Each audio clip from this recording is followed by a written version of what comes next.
The war between Israel and Hamas has been the subject of fierce debate across the globe for several weeks.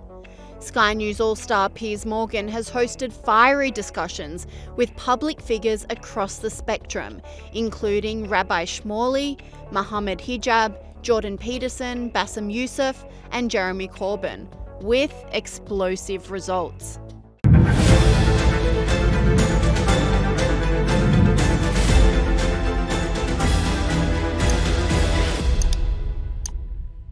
Prominent pro-Israel representative Rabbi Shmuley joined Piers Morgan for a debate with Mohammed Hijab, where he slammed Hamas, calling the terrorist group an abomination to Islam. Territories. But let's be clear, the occupier of Gaza is Hamas. They won an election in 2006, had a civil war with Mahmoud Abbas, took the Palestinian Authority officials, threw them off buildings, killed Muslims, killed Arabs. Mahmoud Abbas is afraid to go to Gaza. He's terrified of Hamas. He hasn't been there since 2007. And let's be clear, Hamas is an abomination to Islam. Sultan Salah al-Din, the greatest Muslim conqueror of all time, after whom the main artery in Gaza is named, he said that you have to allow all prisoners to be redeemed. He would never hold hostages. And remember, Islam is about fair treatment of prisoners of war. Hamas beheaded Thai non-Jewish workers. You asked your last appearance here for real first-hand sources. I'm the first-hand source. I saw it in Kibbutz Alumim. They raped women. They had sex with dead women's bodies. They are evil, and do the right thing and call them evil. Psychologist Jordan Peterson agreed, saying he felt sick when he first heard about the attacks and also explained the reasoning behind the war. Well, my instant feeling was to be sickened by it, and it hasn't been that long since I was in Jerusalem, and so it was a little closer to me than it might have otherwise been.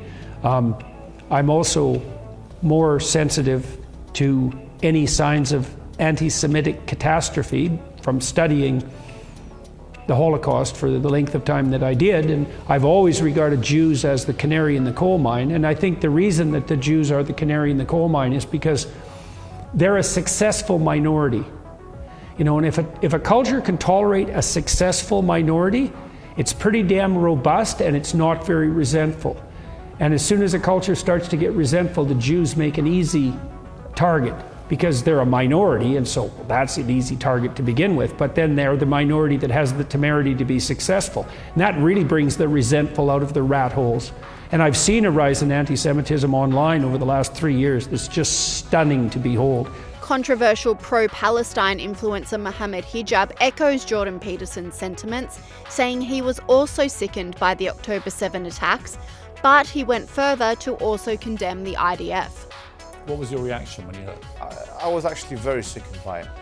And this is something I do want to put on the table because I think it's fair for people to know this. In our religion, we do not believe, as a Muslim, I am a Muslim, and I do not believe in the killing of any man, woman, or children. Non-combatants. That is not despite the religious teachings, that is because of the religious teachings. So in terms of condemning Hamas and just jumping straight into it, I condemn not only Hamas but any other entity, wherein it's proven that this has been done, that the killing of combatants has been done. Therein, I condemn any party that does it. Any party that kills people or strikes at people where it's more probable than not that it will hit a civilian target, I condemn them, and that's why I condemn the IDF.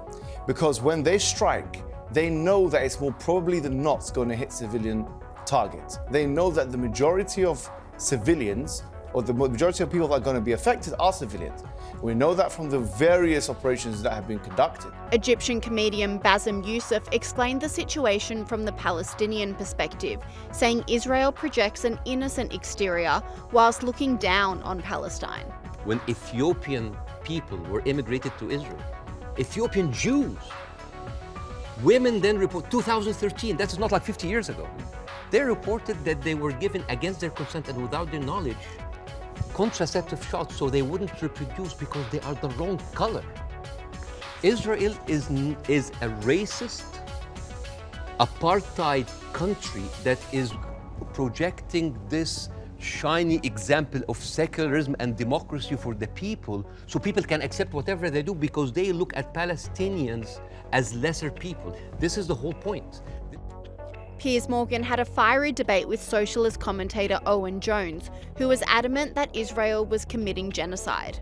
What Israel's doing is not genocide. There's a difference between what Israel, you could say both Israel and Hamas have engaged in genocidal and murderous rhetoric. No. And I'll give you an example. No, yes, no, they have. no, you can't. Benjamin Netanyahu. No, one I is not can. Is it uncensored or not? Yes. Okay, you can say Let it. me quote what the Israeli authorities have said. Go on. Benjamin Netanyahu, when he quoted Amalek, the scriptures, what does Amalek say? He quotes Amalek when they attacked the Israelites. And what God told the Israelites to do was to kill every man, woman, child, and livestock. If I would put it to you, an Islamist leader was quoting a similarly genocidal passage from the Quran, you would not, I would say, Can I respond? hesitate. Can I respond? We haven't. Just no, but you've had a Well, lot. respond to that I'm going to point. respond just quickly. Israeli officials said that Gaza will end up being a city of tents with no building standing. That they are attacking for damage, not for accuracy. The agricultural minister, Avi Dikti, he said we are rolling out a new Nakba. A Nakba is the mass expulsion,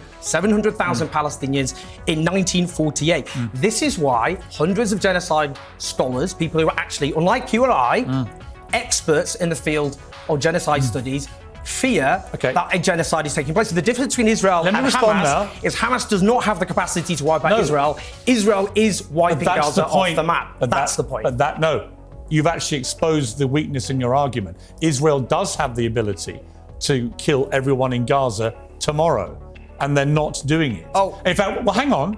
What they're doing, and it's indisputable, they are issuing a number of warnings repeatedly to people to go south. Wait!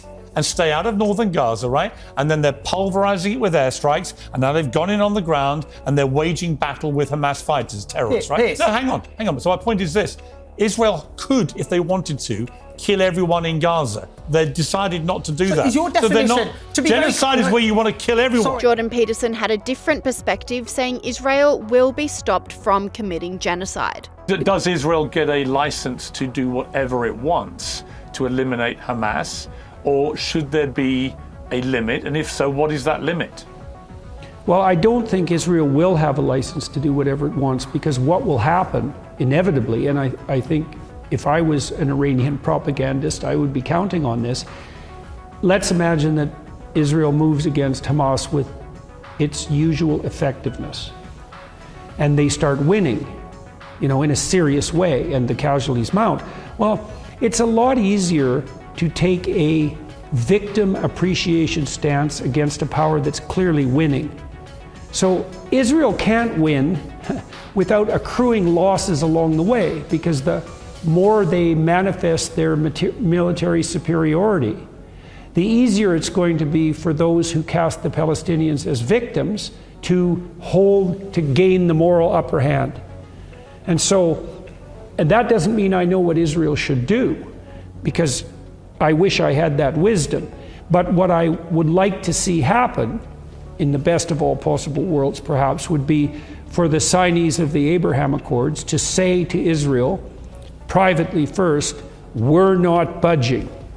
And then maybe to take a foray into the public and say that. It would be lovely to see Saudi Arabia come out and say, we're going to continue the Abraham Peace Accord process. And then Israel could say, well, if the Abraham Accord holds and we have the probability of expanding it, we can take the risk of not being so devastating in our response to Hamas, and they could back off, but because there'd be a counter victory in it for them.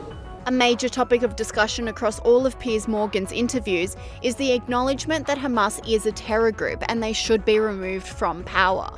However, not everyone agreed with this sentiment. Jeremy Corbyn dodged the question. Should Hamas stay in power? Listen, what I said was a ceasefire means a ceasefire. It means both sides have to cease fire. Yeah. It means you then... No, you said that. Should Hamas stay in power? It's actually Are you done yet? It's actually a critical question. Are you done yet? It's a critical question. Are you done yet? No, it's the question. Are you done yet? Should they stay in power? Are you done yet? This country says they're a terror group. Do you agree? And should they stay in power? Listen, I do not approve, support, or welcome Hamas. Are they a terror group? Everybody knows what they are. Are they a terror group? Look, Piers, Can you say it? Piers, can we have a discussion? Can you say it? Can we have a discussion? Can you call them a terror Piers, group? Jeremy, can we have a discussion? Can you call them a terror Piers, group? Is it possible to have a rational discussion Are you with prepared to call Hamas a terror group? Is it possible to have a rational discussion can you? with you? Is it possible? Come on, answer that You question. can't, can you? You answer it. No, it's my show. You answer my question. Well, are are Hamas a terror group? Listen, can I... Are they a terror group? Piers, can I speak? Answer the question. Can I speak? Are they a terror group? Piers. No, then, no. If you let me speak... Are they a terror group? If you'll let me speak, Piers. I'll say something. Go on then. A ceasefire means both sides... You said that. Are they a terror group? Listen, I said that because Are they a that terror is part group? of the process. Are they a terror and group? Can we go... Why can't you say it?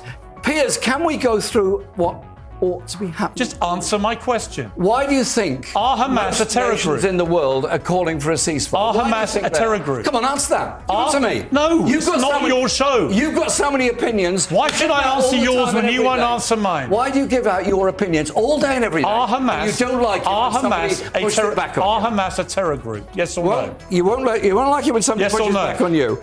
What I've said is, I've asked you two questions. Should Hamas stay in power and are they a terror group? You're refusing to answer either of them. They That won't- is very telling. they And you won't wonder, stay- It's not very and you telling at all. wonder It's why not- people think you had a it's problem not with very Jewish telling people. at all. Right? What is very you wonder. telling is your inability to keep quiet for 30 seconds to allow anybody to answer a question. On my show, I ask people questions. You and shout at people, that's what Normally, you do. they answer them. You shout at people. I- that's what you Only do. when they won't answer the question. No, you shout at people all the You've time. I've been deliberately watching you for a not. long time. You've Piers. deliberately not answered my question.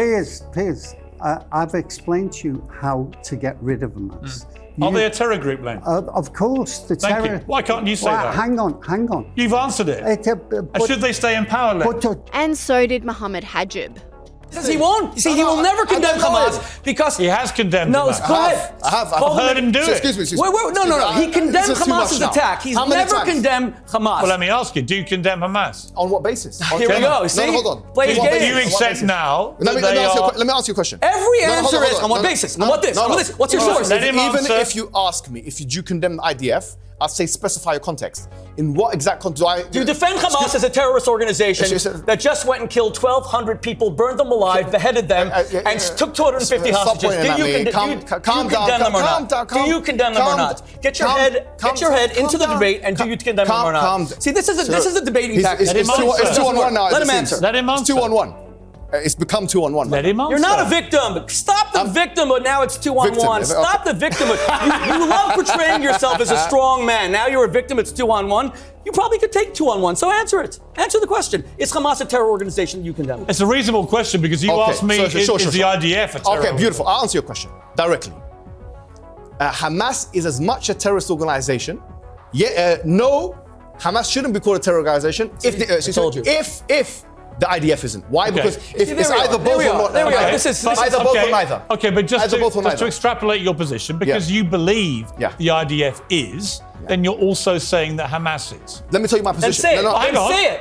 Say it. I'm not gonna speak. I'm not gonna speak. Hamas is Let a me, terror Rabbi organization. Shmuley, let me get the answer. The unholy Shmuley won't let me speak. Right, I'm asking you a question. At least that was funny. That was the first rhyme you did the whole time. You like that one? Maybe we could be friends. I Let like me that ask one. it Unholy again. Shmuley. Let me I like ask that it one. Unholy again. Shmuley. Let me answer. Given you've already stated you believe the IDF is a terror organization. Yeah.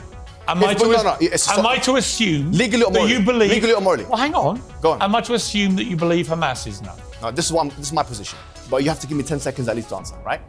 Legally, I think you shouldn't call Hamas a terrorist organization if you're not calling IDF a terrorist organization. That's my position. But you do both. Hold on. Call them terror Hold on. Hang on. Hold on. Let him answer. Hold on. Let me finish. Because as we said, the UN definition of what a terrorist organization is to kill civilians in order to achieve a political objective. However, on a moral and theological, philosophical level, I agree with Rosalind Higgins, who was the justice of the International Criminal Court, right? The Court of Justice, ICJ, a British justice. By the way, she was a Holocaust survivor as well. She was Jewish. Yeah. And her position is that she believes that the word terrorism or terrorist is actually useless. And she says that I'm putting to her... Can you answer my question? He's going on for 10 minutes just to evade the question. Let me finish. So I'm answering your question. On the topic of peace in the Middle East, Jordan Peterson sees the Abraham Accords as the resolution to the conflict. The Islam world should move in the direction of the Abraham Accords. That would be great for everyone. We could have a real peace. We could have something approximating a union of the Abrahamic people, and I think the accord was named extraordinarily well. Or we could have what we've had for the last 75 years with the Palestinians as perpetual cannon fodder, at the beck and call of those for whom having them be cannon fodder is useful. And so, there's just moral quandaries everywhere there. It's a minefield. Conversely, Bassem Yousef believes peace in the Middle East is not attainable. Could there still be peace? Could there still be a two-state solution? No. It can never happen. No, because Israel have already shown it's not about Netanyahu. It is the policy of Israel not to give the Palestinians their seat. It has always been there. But what if you find leadership that understands? You will not. But why are you so... You will not. Do you not see there's any chance of doing that? No, not with Israel. Obama, after he left office, he wrote in his book, the problem with the Palestinian-Israeli conflict is that one side is extremely powerful and one side is extremely weak. There is absolutely nothing to oblige that strong side to give anything. All over the years, Israel showed you many times that they are not interested in peace. Leave Gaza. Forget Hamas for a second. The West Bank. What have they been doing in the West Bank? The illegal settlements did not stop a single day. And it's completely wrong. Yeah, but the thing is, it's wrong. I agree with you. But you see what they're doing in the West Bank right now? They are creating little Gazas. They are creating little Gazas. Yeah. And until they are like squeeze them. And Owen Jones says peace in the region can only happen when the brutalization of Palestinian people stops. We've agreed Hamas is a terror group. We've agreed they have to go. How do we actually get peace here? Well, firstly, we have to deal with the underlying causes of what's driven the Palestinian people in the case of Gaza into the hands of Hamas, which is, starting in 1948, the ethnic cleansing of the Palestinian population in the Nakba with 700,000 driven from their homes, murderously, I might add. Then... And hundreds of thousands of Jews were driven from their homes before not that. in Palestine. Well, they were driven away from Arab countries. Hold on. They were driven away from Arab countries. Yeah, from Palestine. Jonathan Friedland wrote a very good piece about this, saying, you know what, if you go into the history, there's just cause on both sides. The Palestinians were driven from their homes, 700,000 of them. And then we had the illegal settlements and colonization, including in the West Bank, were completely unremarked upon. And I've already condemned there was mass expanding terror, settlements are wrong. illegal settlements, and as well as Amnesty International, as Human Rights Watch and B'Tselem describe it, the Israeli Human Rights Organization, a system of apartheid. But if you keep brutalizing the Palestinian people, ridding them of their freedom, and you end up now in Gaza with parents picking up the burned, dismembered remnants of their children, there will never be peace. I agree.